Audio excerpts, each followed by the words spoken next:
नमस्कार मित्रांनो, आज आपण खुसखुशीत चमचमीत सांबार वडी करणार आहोत। तर बाउलमध्ये 2 वाटी मैदा, अर्धी वाटी बेसन, गरम तेल हे सर्व ॲड करून थोडे थोडे पाणी ॲड करून पीठ मळून घ्यायचं आहे। नंतर मिक्सरच्या बाउलमध्ये भाजून घेतलेले खोबरं, खीस, शेंगदाणे, खसखस, सोप हे सर्व ॲड करून रवाळ काढून घ्यायचा आहे।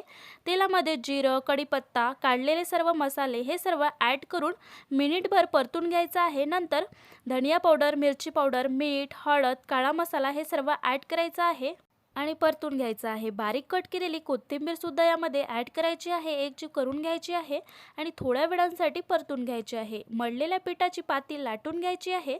पातीच्या मधोमध सारण भरायचं आहे आणि सारणला व्हिडिओत दाखवल्याप्रमाणे सील करून घ्यायचं आहे आणि गरमागरम तेलामध्ये हे सांबार वडी सोडायची आहे, तळून घ्यायची आहे।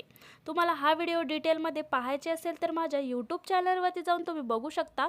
व्हिडिओ आवडला असेल तर नक्की लाईक शेअर करा। थँक्यू।